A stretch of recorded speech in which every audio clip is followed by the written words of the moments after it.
On the Saturday evening of July 23, 2016, 23-year-old dental student Kaylee Sawyer attended a bachelorette party in the small city of Bend, Central Oregon. She was seen dancing at the Mavericks bar with her two friends at roughly 10:45 p.m. and was reportedly highly intoxicated at the time. An hour and a half later, at 12:04 a.m., she called her long-term boyfriend Cameron to come pick her up. He said he would, and arrived just 6 minutes later. During the short drive back to their shared apartment, they got into an argument after Kaylee admitted to talking with another guy at the bar. Cameron got annoyed and accused her of flirting with someone else, at which point Kaylee got extremely aggravated and asserted he had done something similar the week before, and that she hadn't attacked him for it. When they arrived at their Alpine Meadows apartment complex, Kaylee was in tears. Her boyfriend told her to take a minute to cool off, and went up to their second-story apartment at exactly 12:14 a.m. Kaylee was left in the car with the keys, but by 12:24, she still hadn't come up. Cameron went back down thinking she had passed out, but when he got to his car, it was empty, with the passenger side door left open and the keys left on the driver's seat. Cameron tried calling, but her phone rang out, so he sent her a text asking where she was and got a reply within 3 minutes. She told him she was sorry she wasn't good enough for him, and then said goodbye. Assuming she was walking to her friend's house roughly 4 miles away, he got back in his car and drove up and down College Way trying to find her, only because he wanted to drive her to her friend's so she wouldn't have to walk in the middle of the night. He couldn't find her, and wasn't aware of her friend's exact address, so he assumed she had arrived at her destination. Cameron then went to sleep, thinking that the best time to talk would be when Kaylee was sober in the morning, but when he tried calling her again at 9 a.m., it went straight to voicemail. Kaylee's phone remained off throughout the day, and her presence on social media abruptly ceased. Her friends and family grew increasingly concerned, and a missing persons report was filed at exactly 7:31 p.m. to the Redmond Police Department. As Kaylee's boyfriend, and being the person she lived with, Cameron was the first to be questioned. He was the last person to see her, and admitted they had gotten into a heated argument on the night she went missing.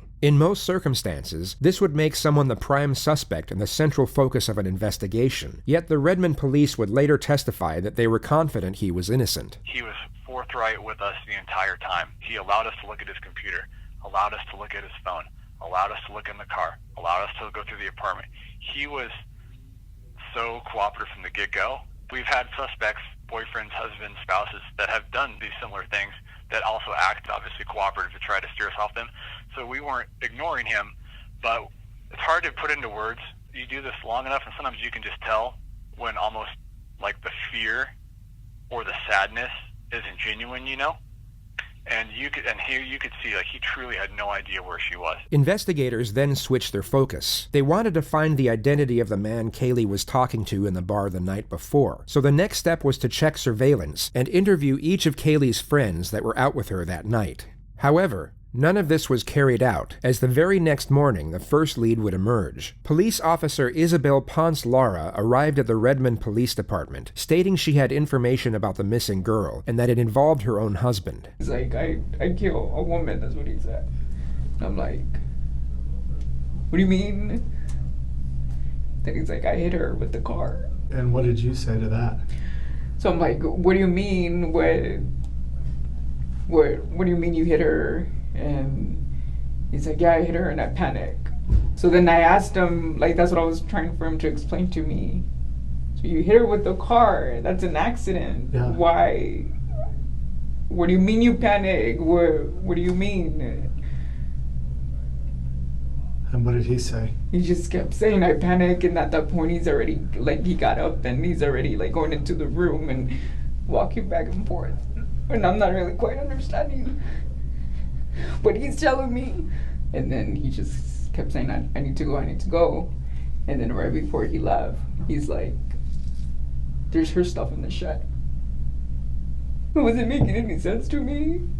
But when I saw the stuff, I'm like, oh fuck.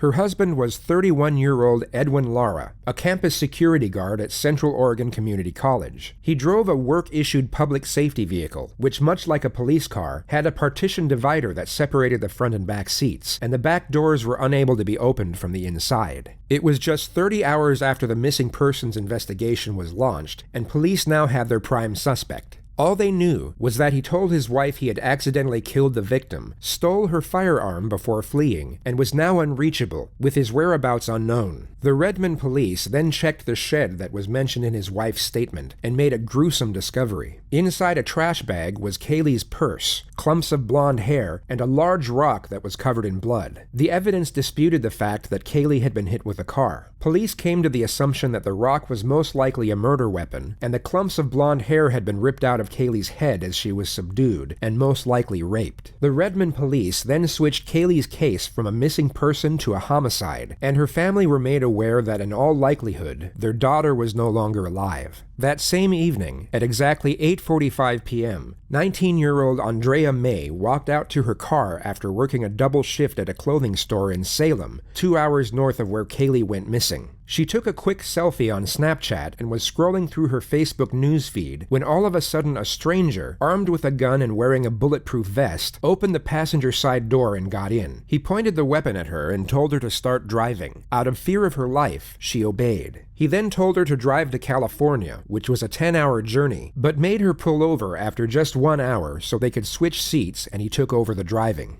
After almost 3 hours, he stopped at a roadside motel in Southern Oregon. He told Andrea to pretend to be his girlfriend, and that if she alerted any suspicion or even made eye contact, he would immediately kill both her and the clerk. The moment he got the keys was captured on surveillance. The clerk would later testify that he knew something was off, as the girl had clearly been crying due to makeup running down her face, and also seemed nervous and fidgety the entire time.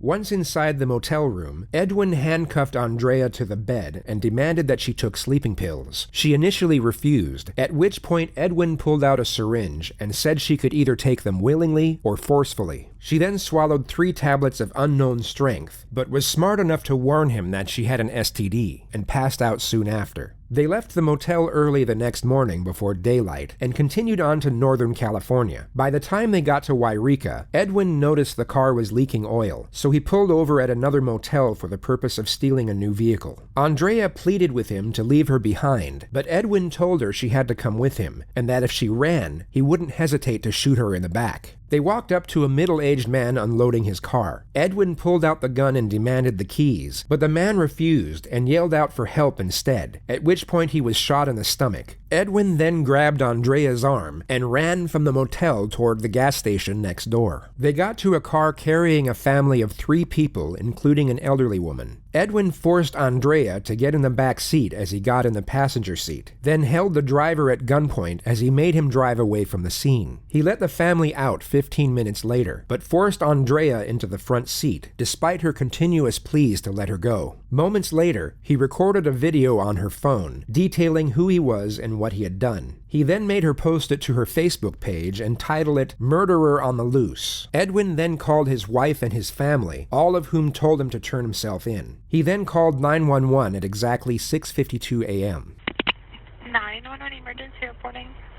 Yes, hi. This is Edwin Lara, and I'm the guy on Interstate 5. You know, I am wanted for murder in the state of Oregon. Okay. Edwin, Yeah. where are you at right now? Can you stop? I am going to stop once I hit Reading. Once I'm in Reading, I'm going to stop. Okay, can you tell me where you are right now? I have no idea. Are you by yourself or? No, I have someone with me. I kidnapped her in Oregon. She's innocent. Her name is Andrea. I'll let her give her last name so you can call her family, okay? Just give me a second.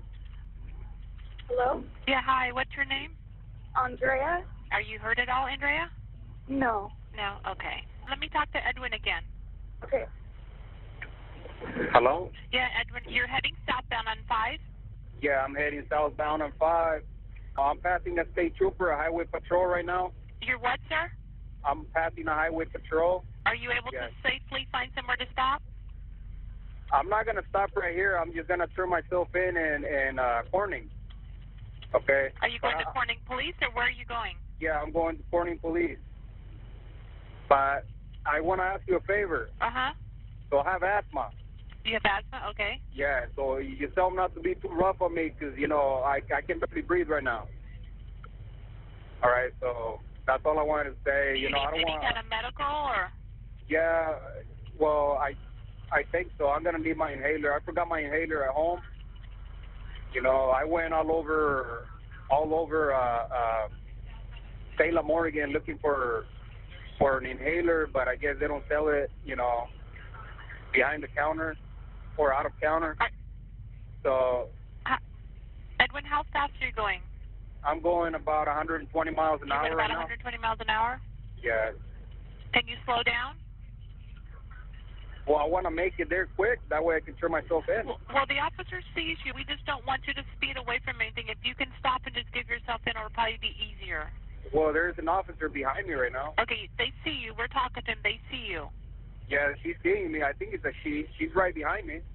Okay, the officer sees you, and are you able to safely stop? Yeah, I can stop, but not right now. I'll stop in Corning. What's the difference from stopping now in Corning?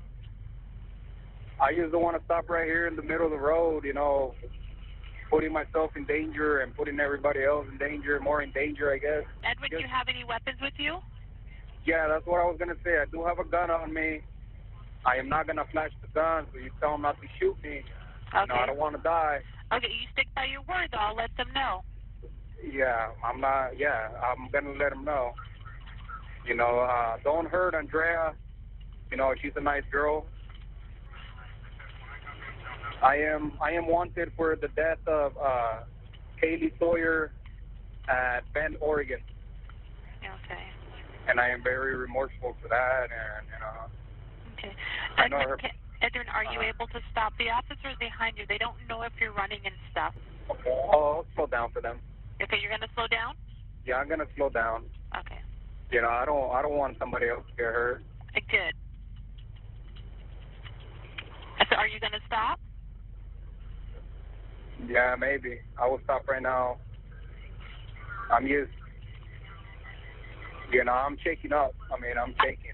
I understand. And I don't want to get shot. So, you know, I know this is being recorded, and, you know, I just want to say to the family of Kaylee that, you know, I am sorry.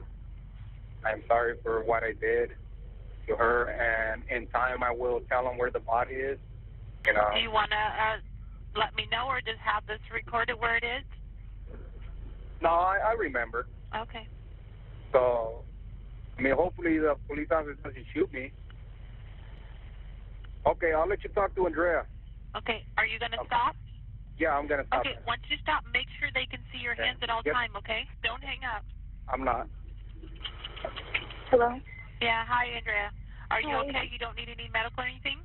No. Okay, Edwin, where's his gun at? Does he have it still between his legs? I don't know.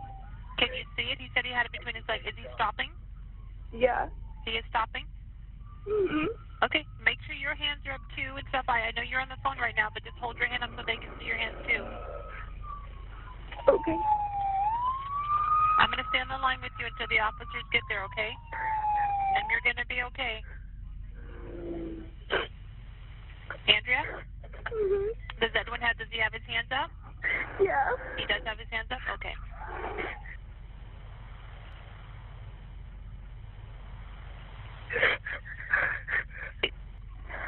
He's already walking towards them.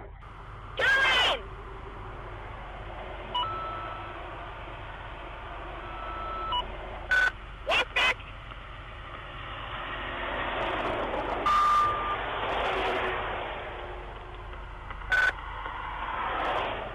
Step over to your right. Step over to your right. Away from traffic. Drop down to your knees. Don't move. It was just after 7 a.m. when Edwin Lara was arrested and taken into custody at the Redding Police Department in Northern California. He was brought into the interrogation room at 1 p.m. It was now exactly 60 hours after Kaylee had gone missing. Hello, sir. Hi, My name is Sergeant Beckwith. I'm Mac. Wait, I shouldn't introduce myself because you guys know me. We know a little bit, right? So a couple things. We got some housekeeping items to talk about before we start talking about things. Those are going to be your Miranda rights and your right to a counselor. Okay. And then I wanted to talk to you, just to let you know where I'm coming from, because it sounds like you've done a lot of good things, even to this point.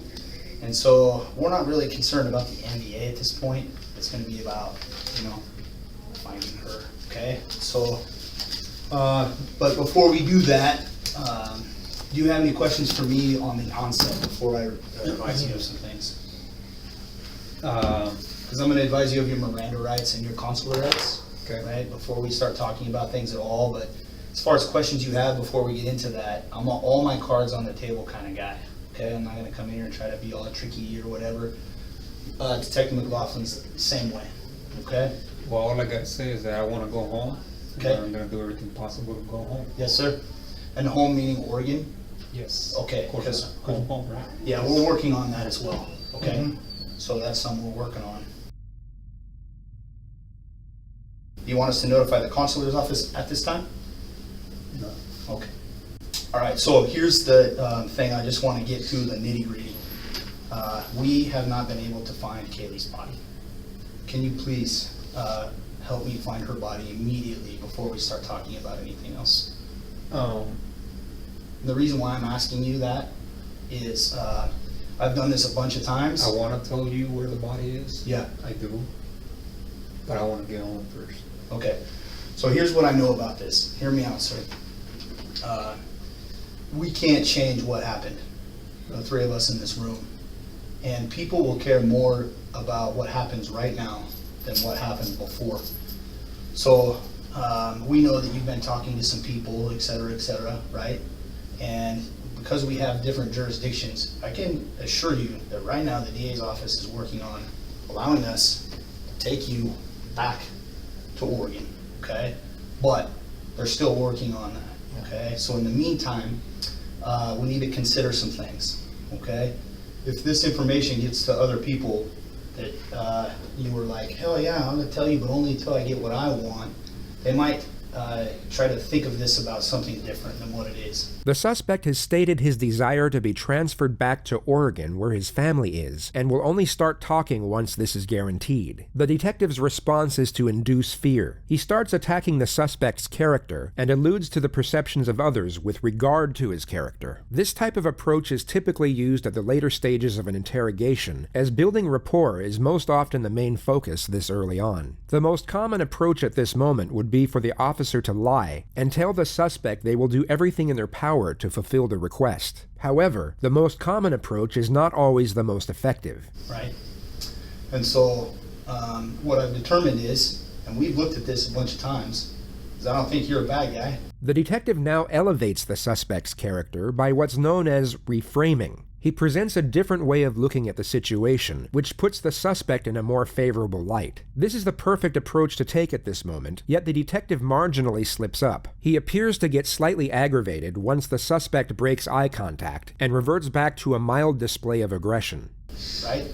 I think that things have spun completely out of control, sir. Sir, am I right? Okay. The detective seems to have a hard time in concealing his disgust and anger. It's a slip of the mask, but fortunately isn't too drastic at this early stage. But, that being said, you know from your training and your education that we have a massive load of resources right now dedicated to one thing, and that's to serve the victim's family, okay? And they need that, and they need that right now. And so, I need you to remember that it doesn't matter so much about what happened as what you do now. Yeah. And you know this, man. Matt wants to do a map.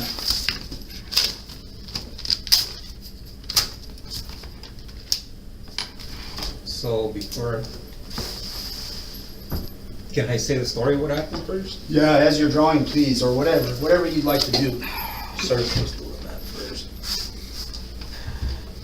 Want us to get you out of that stuff? Highway from, yeah. It says, you'll see it right away. Buried in the ditch. Is it buried or? It's not buried. It's not just in the ditch itself? It's just in the ditch. Okay, south side of the highway across from that mailbox. Correct. You're doing good, Edwin. You know what? This is not easy. Or you might be a little bit scared. We're going to hear what you have to say. We really, really want to. I'm thankful, and so is Sergeant Beckwith, that you know what the right thing to do is right now, and that's to help us locate her for her family, for the community, for us, for you, for your wife, all that good stuff, okay? So I'm thankful to you. I want to say that right away, that you hear what this man has to say and that you've got a heart inside of you. And I know, because I was in your house. I saw the Bible. I know you thumb through it a lot. I see that you've tithed for months consecutively. I know you have God in your heart, okay? And that's just not a trick. That's eternal, right? You know that. But I'm not talking about this moment. I'm talking about the big picture, okay? And so I appreciate your honesty. So, what happened, man? What happened? Like the straight up, what happened? So I was putting the signs up where there was an event going on. It's a School, college. It's cyclist event or whatever. You know, I was in a hurry because I want to get out of here. And I was gonna turn south on College Way on the D4 lot. So I was gonna turn south on the do not enter area there.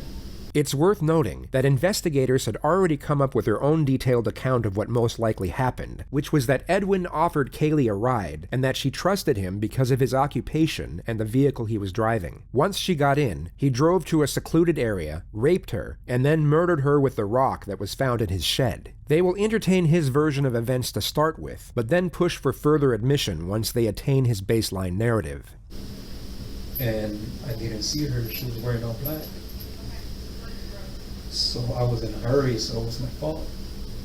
And I wasn't expecting anybody, you know, at that time of night, so I just turned and I mean, I didn't hit her that hard. I just bumped her with the patrol car, bumped her with the front rack.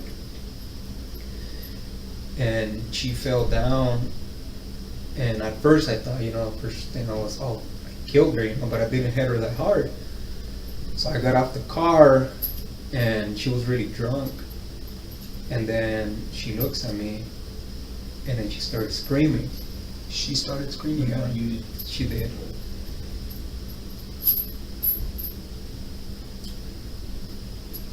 So I panicked, and I just grabbed her by the throat and told her, shut up, shut up, shut up. So she passed out. I put her on the back of the patrol car, drove her up the B12 lot, and then I was panicking. I didn't know what to do. She already seen me. She saw my face. So I opened the door, and that's when she came back. She started screaming again. So I grabbed the chokehold, and I was telling her, shut up, shut up, shut up, shut up. She was just struggling to scream. So I threw her down and I hit her with a rock on the head. After that, I dragged her body behind a tree there and I hit her with another rock.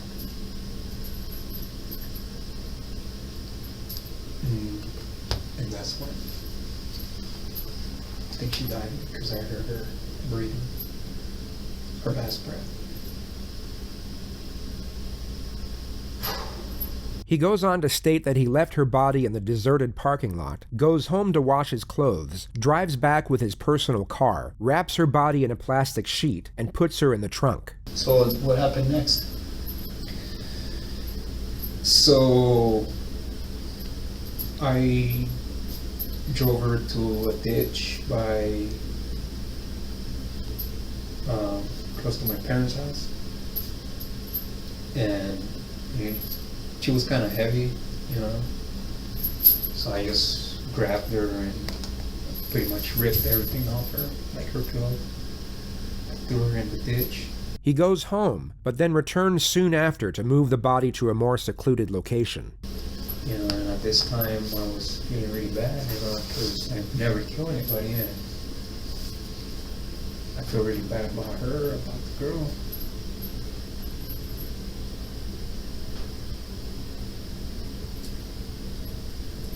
She didn't deserve to die. And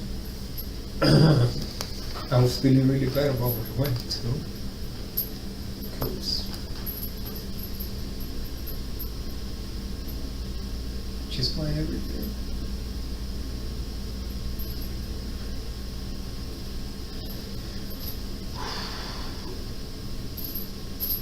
And I know that most likely I will die in prison, you know.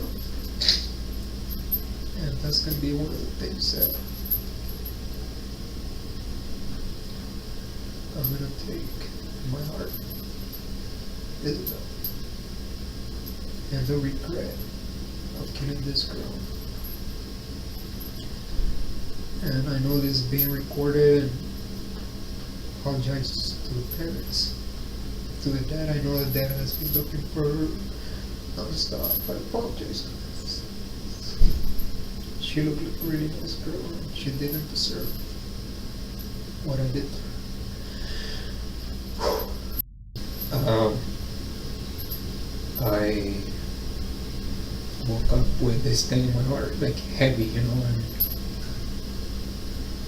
I'm like, so I knew that from the moment I told my wife she doesn't turn me in, because I know her. And she loves her job, and she loves what she's doing now. And I knew she was gonna do it, no matter how much she loves me. So I told her with that purpose. I told her, I killed this girl. I'm gonna walk out of here. I'm gonna drive out of here. You do your thing. She's like, why are you putting me in that spot? I'm like, because I know you're gonna do the right thing. I know you're not gonna be my accomplice, because you're not that type of woman. So she kept telling me, please don't leave, just turn yourself in. And I'm like, I don't want to spend the rest of my life in prison.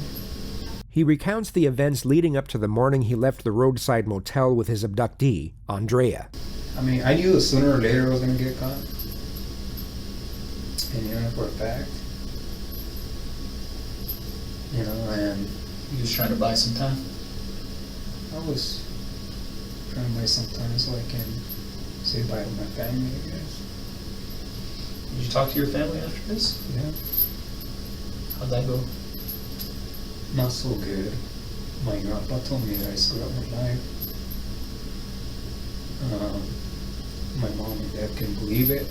Or my stepdad, I should say. He's like my dad. Couldn't believe it. You know, they were very concerned about me. A large middle segment of the footage was cut. For whatever reason, the district attorney refused to release it. But what we know is that the investigators managed to get Edwin to drastically change his story. He goes from stating that he accidentally ran the victim over to now intentionally picking her up. He claims to have thought she was a prostitute, tried to solicit her for sex, and then panicked once she refused and affirmed that she was in fact a student. He said that he initially tried to make sure that she wouldn't call the police before letting her go, and that she then started screaming once he wouldn't let her out of the car, at which point he panicked and thought he had no other choice but to kill her. He goes on to state that he first got into the back and choked her unconscious. He then took her to a secluded parking lot and then bludgeoned her to death with a rock. There was no mention of sexual assault. The fact that he thought she was a sex worker is highly implausible, as prostitution in the area was unheard of, whereas drunken students walking home was a common occurrence, and they would often get a ride from public safety officers if they were to pass one. The suspect would have known that a young woman staggering home was most likely a drunk student as opposed to a prostitute. The detectives know this, and now try to push for the next step of admission. They attempt to get him to admit that his immediate intention was to both rape and murder the victim as soon as he saw her walking alone on the road. So a couple things you need to understand, and we're finally getting to the real problem here, we really are, is you knew she was never getting out the car the moment you shut that door. Well, let me finish. You need to let me finish, right? Because I know this. Okay, because you said we were hookers. She's like, no. Immediately you go to give me your purse and your phone. Well, I knew she wasn't gonna get out. She wasn't gonna survive that encounter, was she?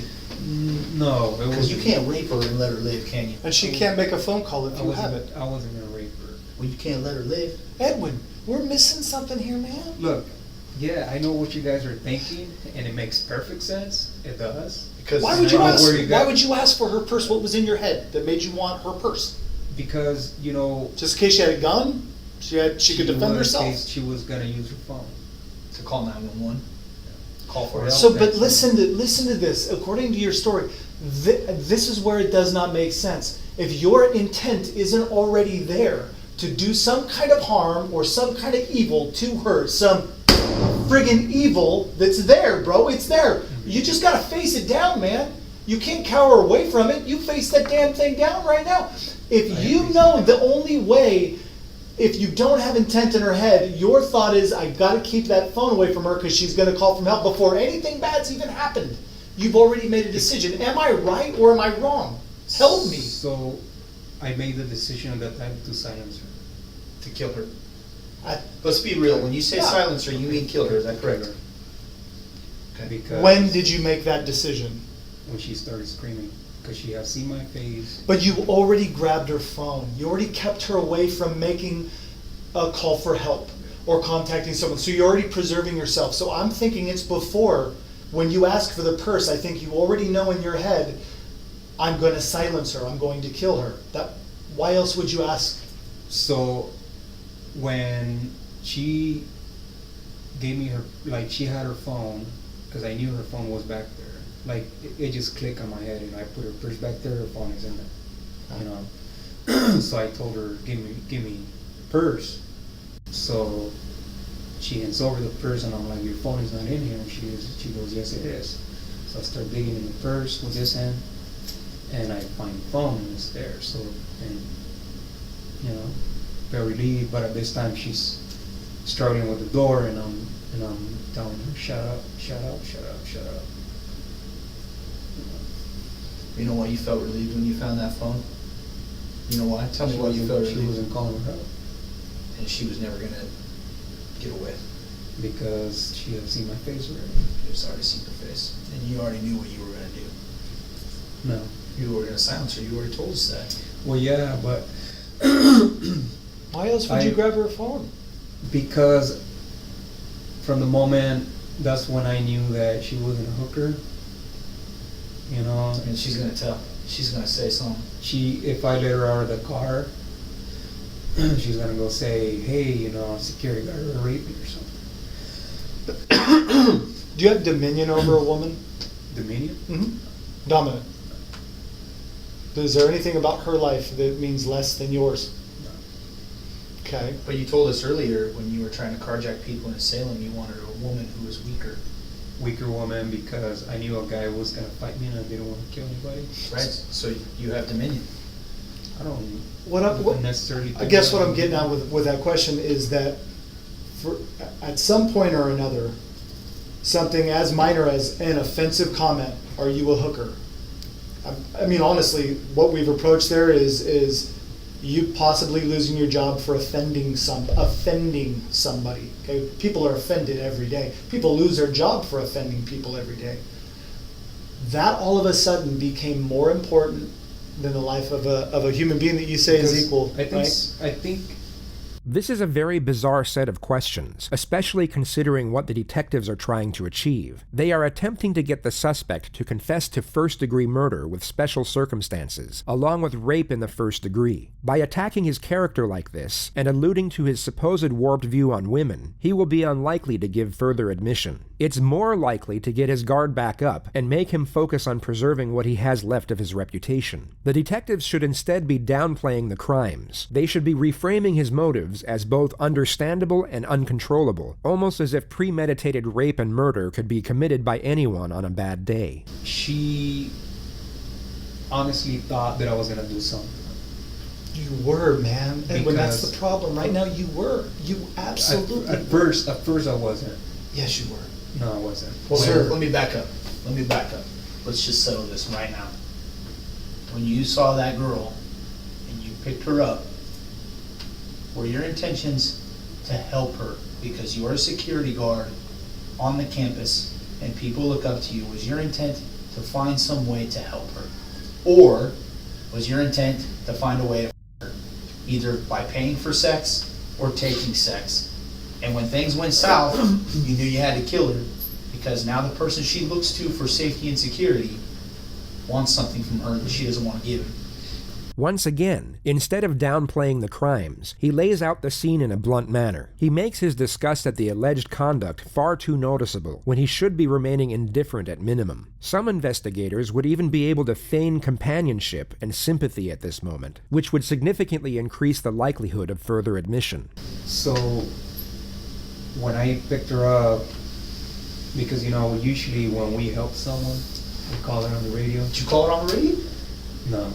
Because I thought she was a hooker. And when I realized she wasn't a hooker, I felt discovered. Oh, crap. Now she's gonna go tell the whole world that I was looking for sex. Oh, wow, how weird would that be for a dude to be looking for sex? See what I'm saying? And that's not that bad. Dudes right? look for sex. Dudes look for sex. Well, yeah, but not a security guard that is supposed to protect. Well, I think you just said it, man. Another random dude walking on the street.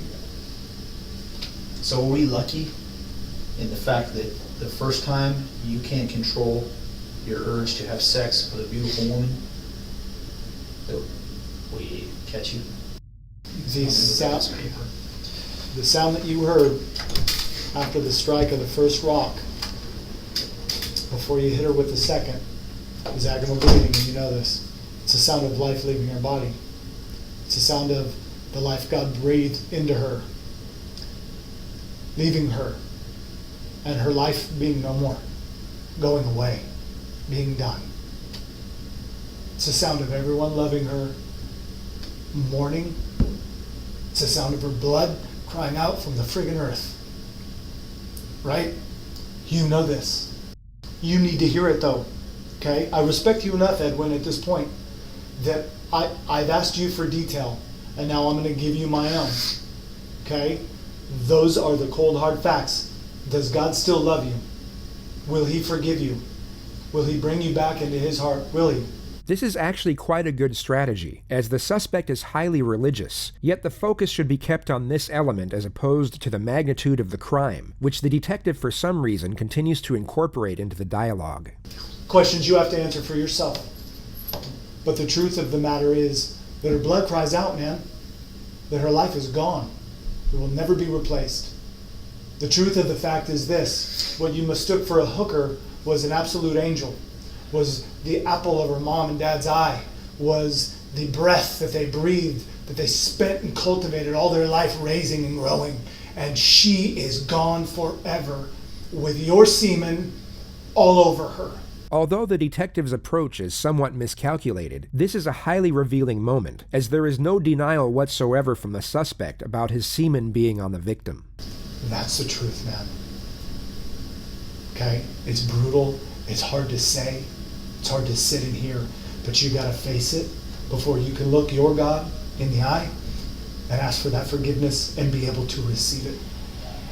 The investigators get no further admission from this moment on. This enabled the suspect to eventually take a plea deal in order to avoid the death penalty in 2017. They needed a confession of either rape or attempted rape to remove any sort of leverage from his defense. His sentencing hearing commenced on January 22nd, 2018. This morning, 32-year-old Edwin Lara pleaded guilty to aggravated murder in the death of 23-year-old Kaylee Sawyer. This plea deal means he will avoid a possible death sentence. Amy Frazier is live in Bend, where she's been at that hearing. Amy? Well, Kaylee Sawyer's family and friends have packed a courtroom here today as they face her killer. There's been both tears and intense anger as they tell the judge how Kaylee's murder has impacted their lives. At about 9:30 this morning, 32-year-old Edwin Lara pleaded guilty to 1 count of aggravated murder. He went on a multi-state crime spree, kidnapping a woman in Salem and then driving to California, where he's accused of shooting a man and then carjacking a family before being caught. This morning, Kaylee's grandfather told the court he has 3 wishes. Number 1, to have our Kaylee back with us, alive and well, and pursuing her life. Number two, I wish to have this piece of garbage, the defendant, sentenced to death for what he's done to my Kaylee. And number three, I wish the court system in the state of Oregon would just hand him over to me and allow me to administer the death sentence. Kaylee's mom also spoke today, calling Laura a monster. More family and friends will speak later this afternoon. The judge is expected to sentence him later today or tomorrow. We just found out a little while ago that the judge has sentenced Edwin Lara to spend the rest of his life in prison without the possibility of release, without the possibility of parole. In July of 2016, Kaylee went for a late-night walk. Lara, who was working as a security guard at Central Oregon Community College, lured and trapped her in the back seat of his patrol car. Prosecutors say he took her purse and phone and drove her to a remote parking lot on campus. Prosecutors say he sexually assaulted her, and Kaylee fought for her life. Lara then, we're told, used a large rock to kill her and then dumped her body off the highway near Redmond. Now, just before being sentenced today, Laura addressed Kaylee's family and the court. God Almighty, who art in heaven, all Elohim Adonai, I'll ask you to please heal the hearts, all those broken hearts of this community. Tell you where the body is, but I All along, Kaylee's family has said they want her to be remembered for the joy and the love that she brought to life. They say justice is now served, but it doesn't ease their pain. Again, Edwin Lara will spend the rest of his life in prison without, we're told, any chance of ever getting out. Reporting live in Deschutes County, Amy Frazier, KOIN 6 News.